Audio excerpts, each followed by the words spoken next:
कई दफा झुककर वजन उठाने से या किसी वजह से झटका लगने से हमारी कमर में से नस दब जाती है। नस किस तरह दबती है? ये हमारे मोहरे हैं, इस मोहरे के अंदर ये डिस्क है, ये नरम मटेरियल होता है। जैसे डिस्क स्लिप होती है, ये पीले रंग की नस होती है, ये नस दबती है। अब जब भी ये नस दबती है तो होता ये है कि आपको दर्द की नोयत ऐसी होती है कि हिप से दर्द शुरू होके टांग में जाती है, कई केसेस में कमर से दर्द शुरू होकर टांग में जाती है, यानी कि इधर से नस गुजर के नीचे आ रही है, इधर से दर्द ने शुरू होकर पूरी टांग तक दर्द, जलन, सुनपन, इस तरह की टिंगलिंग, नमनेस, इस तरह की कंडीशन हो सकती है। इस कंडीशन के अंदर अगर तो नस दबी है थोड़ी सी, तो होगा ये कि 2-4 दिन हफ्ता आप दवाई लेंगे, रेस्ट के साथ ये डिस्क अपनी जगह पे वापस चली जाएगी और ये नस के ऊपर दबाव कम हो जाएगा, ठीक हो जाएंगे।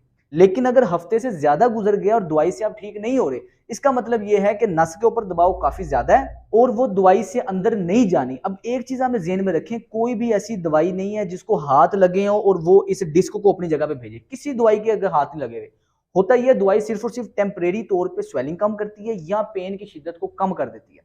अब जब भी डिस्क आपकी जरूरत से ज्यादा स्लिप है, उसने अपने आप अंदर नहीं जाना, उसके लिए सिर्फ 2 तरीके इलाज है। पहला तरीका कार क्या है कि इसकी होगी सर्जरी, जो कि नॉर्मल सर्जन रिकमेंड करते हैं। अच्छा, जो इंजेक्शन लगता है स्पाइन में वो भी इसके लिए रिकमेंडेड नहीं है, वो भी वक्ती तौर पे कुछ देर के लिए पेन को रिलीफ देगा। अच्छा, डिस्क को अपनी जगह पे भेजने के लिए 2 तरीके कार है। पहला तरीका कार है सर्जरी। सर्जरी में वो क्या करते हैं, यहां से काफी ज्यादा टिश्यूज डैमेज करते हैं, यहाँ कट लगता है, उसके बाद जिस जगह पे आपकी डिस्क स्लिप होती है उस डिस्क के फालतू मटेरियल को निकाल लेते हैं और ये काफ़ी ज़्यादा सॉफ्ट टिश्यूज होते हैं इसके आसपास। ये स्किन कटती है, उसके बाद सॉफ्ट टिश्यू डैमेज होते हैं, उसके बाद डिस्क का मटेरियल, उसके बाद लेमिनेक्टमी होती है, यानी कि हड्डियों का ये वाला हिस्सा, इसको भी आपको ग्राइंड कर देते हैं, उसे साफ करके जब भी ये डिस्क निकालते हैं उसके बाद यहाँ स्टिच लग जाता है। ये है पहला तरीका। अब इसके साथ रिस्क क्या क्या इन्वॉल्व है, आपको परमानेंट डैमेज हो सकता है, आपको परमानेंट डिसेबिलिटी हो सकती है और ये गारंटी नहीं है कि सर्जरी के बाद आपकी दर्द ठीक भी होगी कि नहीं होगी।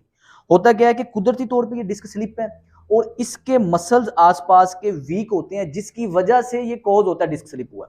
आप डेली बचपन से लेके बड़े होने तक झुक के वजन उठाते हैं, आपको सारी जिंदगी कुछ नहीं होता, लेकिन अचानक कोई एपिसोड बनता है कि आप झुक के वजन उठाते हैं, आपकी डिस्क स्लिप हो जाती है।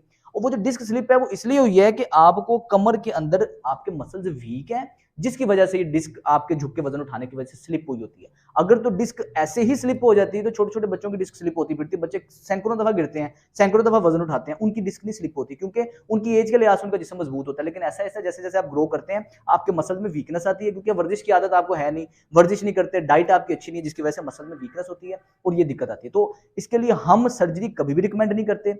पहला तरीका ठीक होने का सर्जरी है, जिसमें आपकी डिस्क काट के निकाल लेंगे और इसका साइड इफेक्ट है परमानेंट डैमेज हो सकता है, इसकी वजह से आपको परमानेंट डिसेबिलिटी भी हो सकती है। दूसरे नंबर पे जो तरीकाकार है उसको हम कहते हैं कायरोप्रैक्टिक एडजस्टमेंट और थेरेपी। इसके अंदर हम क्या करते हैं कि आपकी जो डिस्क है, आपकी जो स्पाइन है, उसके अंदर डीकंप्रेशन पैदा करते हैं, इसको रिवर्स करते हैं। कंप्रेशन को, ग्रेविटी कंटिन्यूअसली खींच रही है, आपकी स्पाइन को नीचे दबा रही है, इसको हम रिवर्स करते हैं ताकि आपकी स्पाइन के अंदर डीकंप्रेशन पैदा हो, डिस्क अंदर जाए। दूसरे नंबर पे हम कायरोप्रैक्टिक एडजस्टमेंट से जिस साइड पे नस दबी है, राइट या लेफ्ट, उसको असेस करके प्रॉपर एक्सरे एमआरआई करवा के इसके एडजस्टमेंट करते हैं। मैं आपको एक लुक एडजस्टमेंट की दिखाऊंगा। डॉक्टर साहब मेरी तरफ करवट लें। ये बड़ी प्रिसाइज सी एडजस्टमेंट होती है। ये जो क्लिक की आवाज है बेसिकली गैसेस रिलीज की आवाज होती है। इसके अंदर हम ज्वाइंट के अंदर जहां जहां गैसेस एक्यूमुलेट हुई होती है, जहां जहां स्टिफनेस होती है, इमोबिलिटी होती है, उसको हम एडजस्टमेंट से मोबाइल कर देते हैं।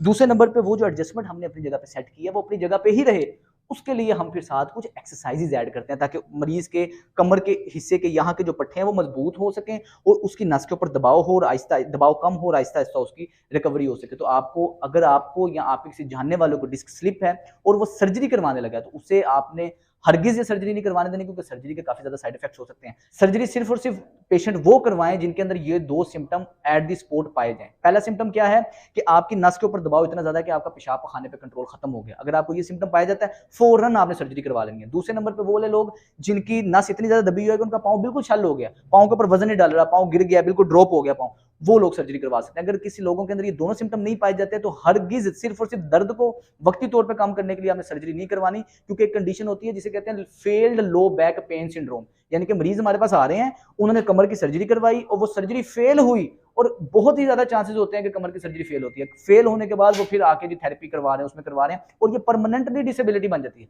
इसलिए हमें सर्जरी नहीं करवानी, अपनी कायरोप्रैक्टिक करवाएं, फिजियोथेरेपी करवाएं। मेरा नाम है सलमान फरोज। अस्सलाम वालेकुम।